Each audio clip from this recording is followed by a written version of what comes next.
اللہ پاک نے آپ کو زندگی ہیڈ دی۔ انجری ہوئی تھی بڑی سیریس، ڈاکٹر بشیر صاحب سے نیورو سرجن لاہور میں جنرل ہاسپٹل میں، اچھا یہاں لے آئے تو اللہ ان کو زندگی جنت دے، انہوں نے بڑا کامیاب آپریشن کیا تھا، اس کی وجہ سے مجھے دوسری زندگی ملی۔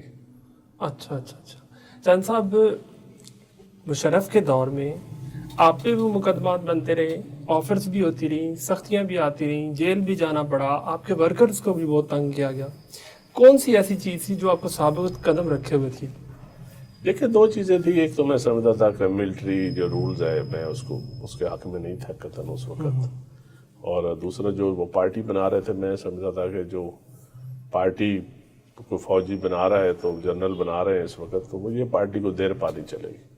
دوسرا شہید بی بی کے ساتھ ایک کمٹمنٹ بھی تھی، ایک پیار کا رشتہ بھی تھا، تو میں نے تو سیاست شروع جو پیو پارٹی سے کی تھی، بالکل اس لیے یہ سوچا نہیں تھا کہ پیو پارٹی چھوڑنی پڑے گی۔ یعنی کہ آپ کا اپنا عزم تھا میں کاف لیگ یا پیٹریاٹ میں سوچ میری نہیں تھی، میں سمجھتا تھا کہ یہ غلط کام ہے۔ بالکل ٹھیک ہے۔ یہ دانسلی پریشر رائز کر کے یا لالچ دے کے آپ کو پارٹی بناتے ہیں یا لوگ توڑتے ہیں، وہ کبھی بھی دیر پا نہیں ہوتی۔ کبھی بھی دیر پا رہی۔ آپ تحریک انصاف میں آئے، تحریک انصاف میں آنے کے بعد آپ کی اپنی ذاتی شخصیت بھی تھی، پی ٹی آئی کا اس وقت بوس بھی تھا، اور پی ایم ایل این کا گراف بھی بہت ڈاؤن تھا۔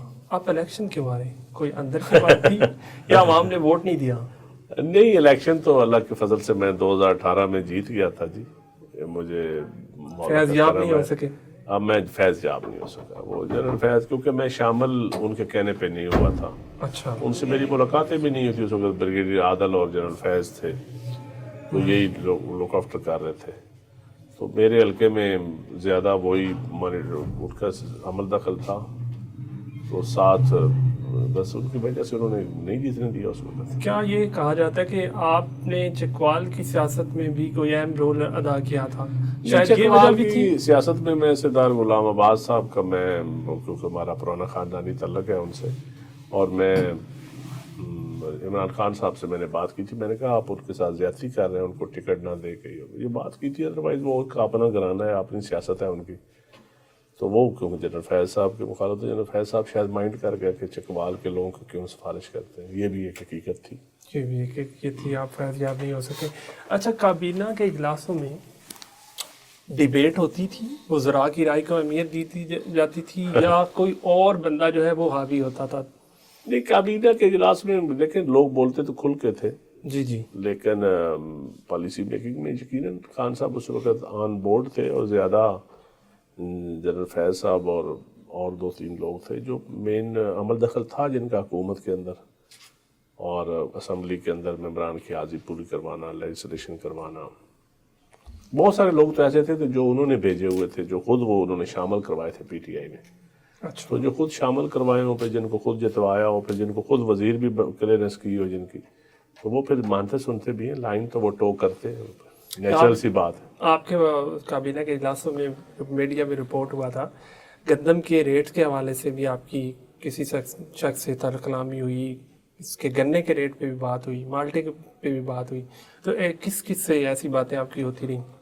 دیکھیں میں وہ ایک تو خان صاحب سے میں کہتا تھا، جب جہانگیر ترین اور یہ شوگر کی جو اوپر رپورٹ بنی تھی تو اس میں بہت بڑا کام، اچھا کام کیا تھا انہوں نے خان صاحب نے، لیکن اس میں وکٹمائز کیا گیا جہانگیر ترین کو اور ان کی ٹیم کو، تو میں نے خان صاحب کہا تھا کہ یہ آپ کے دوستوں کو وکٹمائز کر رہے ہیں اور آپ کی پارٹی کو نقصان پہنچا رہے ہیں، دوسرا یہ پک اینڈ چوز کر رہے ہیں، اس میں سے بھی لوگوں نے پیسے کمائے، جو شوگر مل کی رپورٹس بنانے میں، شوگر مل کا سٹاک گننے میں، کسی نے کتنی چینی پیدا کی کتنی نہیں کی، تو وہ اپوزیشن کی جماعتوں کو وکٹمائز کیا گیا، یا کچھ ایسی اپنے لوگوں کو جن کو چن چن کے وکٹمائز کیا گیا، لیکن میجارٹی کو کلیئرنس چیٹ بھی دی گئی۔ لیکن شہزاد اکبر صاحب تو کہتے تھے کہ آپ کے پرسنل ایشو ہیں جس کی وجہ سے آپ جو ہے ان کے ساتھ تعاون نہیں کر رہے تھے۔ نہیں، میرا کوئی پرسنل ایشو نہیں تھا ان کے ساتھ، میرا کوئی ایشو نہیں تھا۔ آپ کا پرسنل ایشو کسان کی جنس کی قیمت تھی؟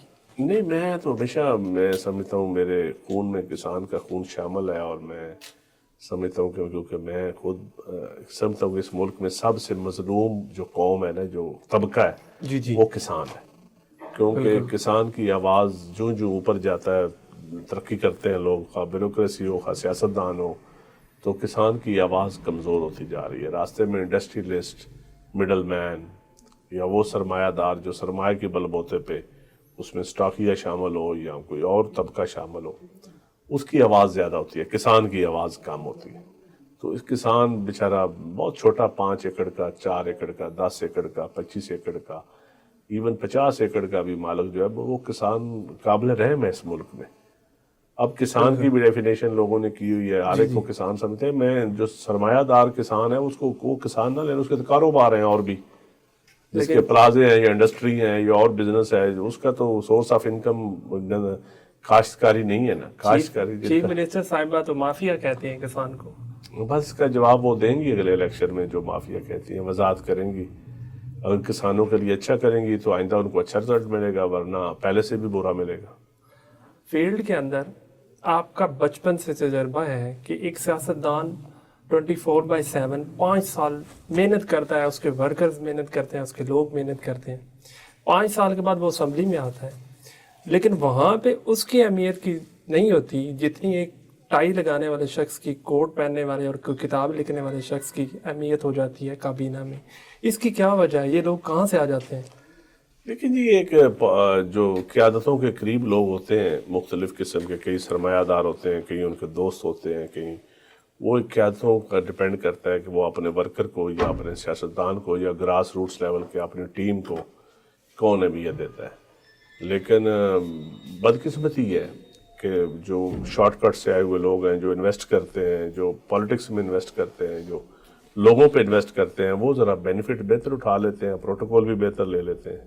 تحریک انصاف میں 3.5 سالہ دور میں ورکرز جو ہیں وہ مارے کھا رہے تھے، ان کے کام بھی نہیں ہو رہے تھے.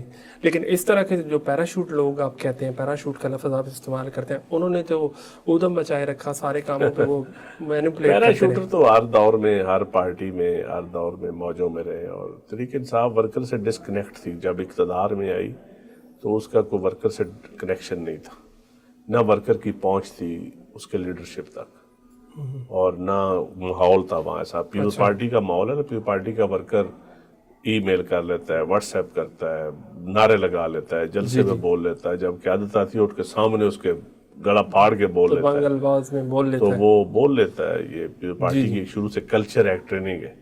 پی ٹی آئی کا ایسا کلچر نہیں تھا. چند صاحب تحریک انصاف کیوں چھوڑی؟ ایک پالیسی یہ ہے جو بیان کی جاتی ہے کہ آپ نے اپنی علاقائی سیاست جہاں پہ مسلم لیگ کاف کا اثر و رسوخ زیادہ تھا، ایک یہ وجہ بتائی جاتی ہے. ایک وجہ یہ بھی بتائی جاتی ہے کہ آپ جو ہے وہ دل سے مطمئن نہیں تھے پی ٹی آئی کے اندر، جیسے آپ کام کرنا چاہ رہے تھے وہ نہیں تھے. یا تیسری بات یہ کہ کوئی ایسا ایشو تھا جس پہ آپ کو جانا پڑا، سڈن آپ کو چھوڑنا پڑا. دیکھیں، میں بہت سارے ایشوز تھے. میں پہلی تو بات یہ ہے کہ شامل ہونے کے کچھ 6 مہینے بعد میں سمجھتا تھا کہ جو لوگ کیبنٹ کا حصہ ہیں یا جو لوگ خان صاحب کے قریب ہیں ان کے ساتھ میں کمفرٹیبل نہیں تھا بالکل. اچھا. مجھے کوئی عمران خان صاحب سے گلہ نہیں تھا، نہ کوئی آج ہے. اچھا. نہ مجھے ذاتی طور پہ وہ عزت کرتے تھے. بڑا سچی بات ہے، مجھے انہوں نے، میں الیکشن بھی ہارا یا ہروایا کہ اس کے باوجود بھی انہوں نے مجھے ایسے پی ایم بنایا اور اپنی کیبنٹ میں بھی لے گئے. تو مجھے ان سے تو کوئی گلہ نہیں تھا. لیکن جو ان کے دائیں بائیں جو لوگ تھے، بیوروکریسی کے یا سیاست کے ریلیٹڈ لوگ تھے، یا جو طاقتور طبقہ تھا ایک، ان سے مجھے گلا تھا. اس کے لائف سٹائل سے، مطلب ان سے میں کمفرٹیبل بالکل نہیں تھا. یہ بھی میں سمجھتا تھا کہ اب اقتدار میں آ کے اگر یہ لوگ اتنے طاقتور ہیں تو یہ لوگ تو پھر ہر وقت اقتدار رہیں گے طاقتور. تو ان کا ایک سوچ بھی تھی، وہ سمجھتے تھے کہ شاید مرضی کا چیف لگوا لیں گے، مرضی کا ہر چیز ہوگی تو آئندہ اقتدار بھی میرا ہوگا. تو میں اس لیے مطمئن نہیں تھا. بعض لوگوں کو یہ خیال تھا کہ آپ کے پاس موکلات کی طرف سے اشارہ آیا تھا اور آپ نہیں، میں نے جب چھوڑا تھا اس وقت ان کا عروج تھا. 2021 کے 22 کے شروع میں 21 میں وہ تو اس وقت عروج پہ تھے. اس وقت تو اگلے 5 سال کی بھی ان کی تیاری تھی. یہ تو بعد میں کرائسس آیا پی ٹی آئی کے اوپر یا خان صاحب کے اوپر. جب میں نے چھوڑا اس وقت ان کے اوپر کرائسس نہیں تھا. اس وقت آپ کے دونوں بھائی پی ٹی آئی میں موجود تھے؟ میرا بھائی گلریز ایم پی تھے پی ٹی آئی میں. اچھا، ایک جب پہلی دفعہ عدم اعتماد کی تحریک کی بازگشت شروع ہوئی تو خان صاحب نے فیصلہ کیا کہ میں عوام کے پاس جانے لگا ہوں. تو اس وقت انہوں نے سب سے پہلا جلسہ جو ہے وہ منڈی باؤدین میں کیا تھا.